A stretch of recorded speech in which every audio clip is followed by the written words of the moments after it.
So you've been driving up and down College Street in Auburn, watching this building literally grow from the ground, now seeing the external touches of bricks and windows going into place, and you're thinking, I want to know more, I want to see more, right? Well, you're in luck. Hello, I'm Kim Hendricks, Director of Communications with the College of Human Sciences, and this is another edition of In the Halls of Spidal. Obviously outside the halls, but still right in the middle of the life-changing work underway in the College of Human Sciences. Today, we step inside the Tony and Libba Rane Culinary Science Center, even in this construction phase, so you have a feel of all that's to come. So come along, let's step inside. We are standing now in what will be the main entrance to the Rane Culinary Science Center just off College Street, and joining me now is Dr. Martin O'Neill, Horace Schulze Endowed Professor, also department head of the program that will call this incredible center home. Does it feel like home yet? It feels like a building site, Kim. Yes, and, yes. Not for the first time I'm coming in and I'm dressed wholly inappropriately and I'm just living in dust. But I hear yes, you. it's getting very exciting. We are scheduled to occupy the center this coming summer and then activate fully in the fall. And as we get closer to it, as every brick goes up on the outside, yeah, we're getting very, very excited about the prospect. And I know the community is as well, but home to the hospitality management program, that means hotel and restaurant management, culinary science, and event planning. Incredible classroom space. The majority of this, though, you would call working classroom environment. Yeah, very, very much. One of the things that has been quite distinct and unique about Auburn's program, certainly over the 19 years that I've been here, is that we've been partnered academically with an industry provider. First under the leadership of Horace Schulze of Ritz-Carlton notoriety, and currently working with Ithaca Hospitality Partners. The program is very focused on combining theory with practice, and there are going to be a number of outlets within the center that will be operated by Ithaca, but at the same time will present students the opportunity to gain hands-on practice in a very commercial sense. Right, students and professionals together, and one of those spaces right behind me, 1856, the teaching restaurant. Yeah. So you know that restaurant has been designed to support student education really from their freshman all the way through to their senior year. Students will be engaging with the public in a very commercial sense, both on lunch service and dinner service. Initially practicing their operational craft at the front end of the program, and then as they progress through, actually operating and managing and supervising teams of other students in their own right. They'll be doing that under supervision. Obviously, we will have a faculty of record and we'll have an industry partner working with us on that, and we're very excited about the opportunity for the students and also excited for the opportunity for the public at large, because you know they're going to be very much coming into the classroom and will very much be a part of the learning exercise. Right, so many of these features appealing to students, future students, but also to the community, because wow, they will have an incredible view as they sit here in this glassed-in restaurant, Sanford Hall. Yeah, we often talk about the hotel and conference center where we really have focused over the last 19 years on our educational model as you know existing on the corner of campus and community, or the crossroads as it were. Well, I think 1856 will very visibly take that place moving forward. And again, I mean, when you look around campus and you look at Sanford Hall, and you know you have a beautiful view down the main street and all of the activity that's going to go on with students, I think with members of the public at large, with industry professionals engaging within the center, it's just a very exciting time, and it's wonderful to be associated with it. Well, before we move from this spot, because we're going to take you on a tour, not every bit of this beautiful center, but what we can today, let's talk about the coffee roastery and cafe that will be right over your shoulder as you come in the main entrance. So that's another example of the program collaborating with an operator. In this instance, it will not be Ithaca, it will be a third party that is coming in to operate the coffee retail, and also right behind retail we will have a micro coffee roaster. So students are really going to be learning about the entire process from bean to cup, as it were, as it relates to the growth of coffee beans, as it relates to the harvesting of coffee beans, to the grading of coffee beans, to the distribution of coffee beans, to their conversion into a wonderful product for consumption. And we think that again, not just the university population, but the community at large are going to embrace that particular outlet. We anticipate this being a favorite stop to get your coffee any time of the day, or fresh pastry made in one of the labs right here on this first floor, 3 side by side down the hall. Yes, they are. I mean, we focused on this learning model so intently and have determined it would just not be the right thing to let students loose on the public at large within 1856 without first of all practicing their skill and developing their skill in an a la carte sense in one lab, in a catering and event management sense in another lab, and also in our bakery. In all instances, students will be progressing from freshman through to senior year, developing that skill set before being released on 1856, both for lunch and for dinner service. Lunch will be a la carte, dinner will be a tasting menu, and we think will be the envy of restaurant outlets within the community at large. Yes, well, let's talk about another hands-on experience, the microbrewery coming here to the Rane Culinary Science Center. Let's take a step over to that. You call it your office space? No, it's been described as my office. I've been sort of very much at the front end of developments with respect to brewing science programming on campus here for some 15 years. I was previously the director of the brewing science program. Again, this is going to be a commercially operated facility, but again will give us a wonderful opportunity to extend our education model with hands-on learning for students who are engaged in that program. And I may get to sort of visit from time to time and maybe sample a brew or two. We're going to call it AU Brew, all being well. And I don't know, if I can stay out of the sight of the dean and I can access and I can enjoy, I will as much as is possible, but we'll see how that goes. Well, let's step over there for just a moment and also show them the tremendous view they'll have in the microbrewery. Let's head over. So Kim, as discussed, this is my new office space. It's a bit of a hot mess, as you can see right now. It's still under construction, but this is going to be our on-site microbrewery, a fully commercial operation. We will have an external operator working on this and managing this facility for us. It'll be a 24-seat tasting room, and then right at the back of that, you will see an absolutely beautiful 7-barrel microbrewing system. So while it's commercial, there will still be an educational element to it. As you know, we run a number of graduate programs here at Auburn on brewing science and operations, and most directly the students on those programs will be engaging here, not so much in a commercial sense but really an educational sense.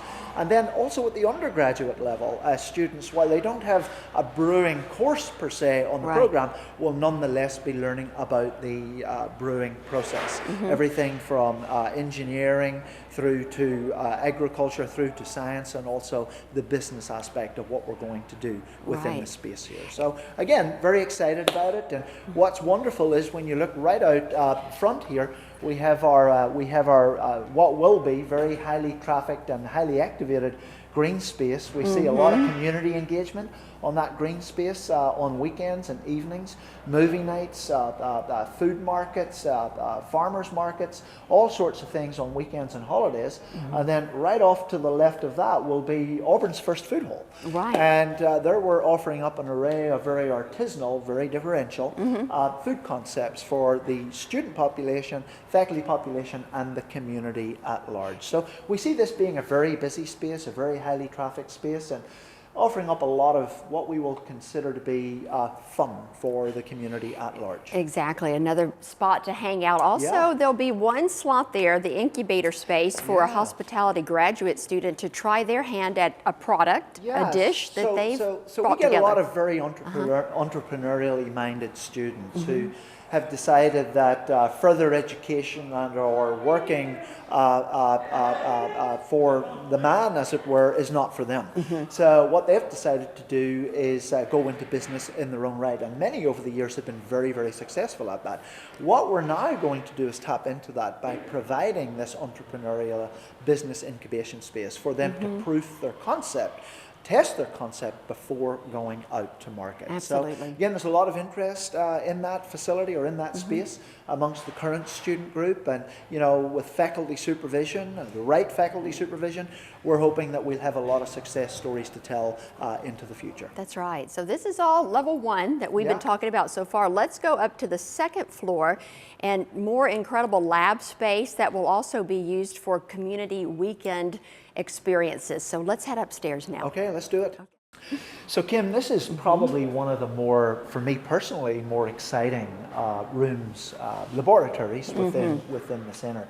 So this will be our wine education laboratory, and if you have a look at that, it is actually multi-tiered, presenting students the opportunity to engage fully in the sensory evaluation exercise as it relates to a range of beverages, but more specifically wine within this particular centre. There's a wonderful backdrop here. It's all glass right now, but we will have approximately 3,500 bottles of wine. That will be our wine storeroom, both for 1856. It's multi-story, and there's an adjoining spiral staircase which you can't see right now, but it will serve as a wonderful backdrop for this class. What's interesting to me about this space is, I've taught at a number of universities now, and have delivered wine education across the globe. Of course, wine tourism research has been a big factor in my life to this point in time, but I've never actually been in a room that is north-facing, that is beautiful bright light, and where you can fully engage with the students as we intend to here. Usually they're very dark, they're not very user-friendly, and not at all conducive to wine education. Looking around the room, you'll notice the blue pipes here. Those are discharge pipes for the sinks that each individual student will have sitting in front of them. There will be a bright under-cabinet light where they will be able to look at the colour on wine before moving to actually visually and also to taste the wine from an evaluative perspective. But it's just wonderful to have this. And then right on the other side, we also have our distilled spirits laboratory, which is a mirror image actually of what's going on within this facility or this room. But at the backdrop to that will be an actual micro distillery, a little pot distillery where students will again learn the process of distillation and be able to evaluate the product at the tail end of it. Okay, and right next to that is a culinary exhibition lab. Culinary exhibition lab. Coming back to what we talked about a little while ago, before the students get loose in the laboratories downstairs, they will be under lecture within the culinary exhibition laboratory, where the faculty of record will actually be going through the lesson in a theoretical and a hands-on sense. So the students will be observing what's happening in that space before then taking that knowledge to the laboratory itself, and again over a period of time developing the skill set necessary to be let loose in a production and service sense within the 1856 restaurant. Right, and we mentioned earlier these lab spaces, the culinary exhibition lab, also right here, wine appreciation. The community will get the opportunity to come in on some weekend experiences, because we all like to fancy ourselves wine experts, or we want to learn more about it. Yeah, there's a big element to what we want to do programming-wise is run community programs and also formal industry outreach in a continuing education sense. There's a huge demand in the community for further knowledge and education on wine, and we want to capitalize on that. So they may be very structured programs over 5 weeks or 10 weeks. They may be weekend programs. They may be food and wine pairing programs. They may just be looking at wines from particular countries, looking at the different certification schemes, classification schemes, and how they all relate. It's interesting, one of the most terrifying things for people, particularly when they're dealing with old world wines, is what's going on in the label. But being able to bring them into the community, in from the community, and actually to help break that down so that the intimidation factor is alleviated next time they go shopping is one of our great goals here. Yeah. Well, we look forward to that, inviting the community in, very much a public center for people to come in and out of and enjoy the many features we've talked about. And speaking of coming in and enjoying, the top 3 floors of this building, you have a luxury hotel and spa, you have 6 residences with beautiful views, and a rooftop with a lot going on up there. Yeah, and I mean that space, in much the same way that we have focused on food and beverage to this point, and our wonderful opportunity to offer a blended education as it relates to food and beverage, we're also focused on lodging. I mean, obviously, Right. hotel and restaurant management is as much about lodging as it is about food and beverage. So we have spec'd out an ultra luxury hotel. I think down the track, it's been spec'd for 5-star, 5-diamond status. I think our goal would be to go for that eventually. We'll have a few teething problems along the way, but when we get to the point where we think we're ready, I think we will go for that classification, and hopefully that will be awarded, and that will put us in a very, very unique category within the United States whenever it comes to lodging education. There are 32 keys in that hotel encompassing the 6 residences. I think when you look at the actual spec, the King Hotel rooms are at about 450 square feet. I want to say that the King Suites are at about 950 square feet, and I believe the residences are somewhere closer to 1,500 square feet. So students, again, in an operational sense and then at a managerial level, will have an opportunity to engage with all of that as they progress through the program. Right. There's also, as you mentioned, the spa, Yes. which is attached to the hotel. There's a gymnasium that's attached to the hotel, and there's actually a lounge area that's attached to the hotel that will offer breakfast and, you know, heavy hors d'oeuvres of an evening Right. for hotel guests. And the students will be attached to every element of the guest experience, from check-in, from their arrival through to check-in. It'll be a very personalized check-in all the way through to the experience itself and their departure from the hotel. So they'll be attached to the entire guest cycle and the experience they're in. And then right on the top floor, of course, attached to the hotel as well, is a rooftop pool with beautiful views of the local community, and a rooftop living garden. Yes. Which ultimately will feed our kitchens. Yes, let's And- pause here. Okay. And let's take them up there to the Oh, okay. rooftop. Okay, We're well, going. let's do it. We're going to close it out on the rooftop Sure, to give you let's the do view that. and tell you what all will be going on there, including a rooftop pool. So we're Yeah, heading let's do it. upstairs. Let's do it. Okay. So here we are on the rooftop of the Rane Culinary Science Center. You are seeing the incredible view we've been telling you about. Sanford Hall right over here, Jordan Hare Stadium.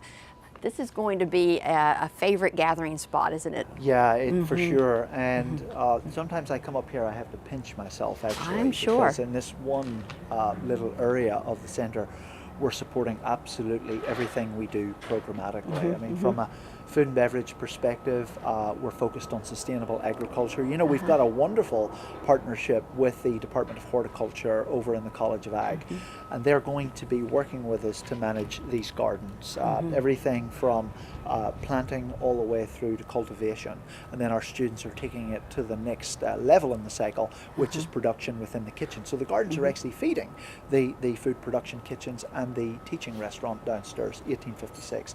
In addition to that, right at the other end here, we have a rooftop pool and a series of cabanas that are going to be available for hotel guests. And when you have a look around and you look at the view, you mentioned Sanford, Jordan Hare Stadium. I mean, it's a very commanding view of the local community, and I really just is. think that that's going to be absolutely fantastic. And having our students focused on lodging and the interaction with those guests in that facility is great. There'll be a finishing kitchen down here, there will be a bar service down here, and then right behind us here also will be our event space, so supporting our event management option at the undergraduate level. So there'll be weekend events, there'll be regular evening events here for students to engage not only in the development of concept, the marketing and promotion of concept, but also the delivery and the evaluation of that concept. Right.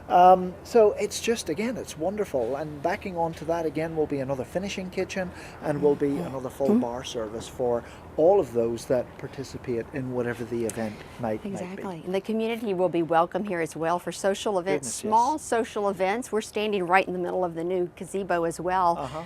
Yeah. Tell me this, Martin, how do you think overall the hospitality industry is going to react to what's happening here in Auburn, the way you'll be training the future leaders? Yeah, I think very favorably. We've worked over the last 20 years to develop a phenomenal relationship, not only with local industry providers, but also regionally, nationally, and internationally. And we see that each year in the form of our annual career fair. And over the last 2 years in particular, where we've been socializing this concept, I mean, they have been very energetic and very supportive of what we're attempting to do.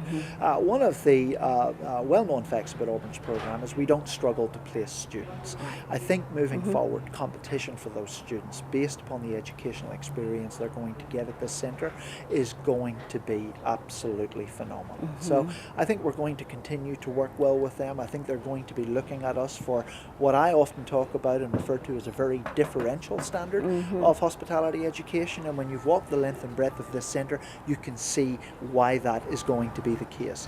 I think they are going to be as supportive and as user-friendly with respect to the myriad of opportunities that they have been offering programme faculty and students into the future. I don't know if everyone can hear it, the chimes, perfect timing. Right here at Auburn University. Staged that. We did that deliberately. Didn't I'd like we? to say that was an accident, but we did that deliberately. Yeah. Hey, we are excited with you and for you about the Rane Culinary Science Center. So Dr. Martin O'Neill, thank you for taking the time today. My pleasure, Kim. Yeah, Thank you. A tremendous sneak peek. The Rane Culinary Science Center opening this summer right here at Auburn University. Go to the websites you see here on the lower part of your screen to learn more. Thank you for tuning in to this edition of In the Halls. We'll be with you again next month with another look at the life-changing work underway in the College of Human Sciences. Until then, take care.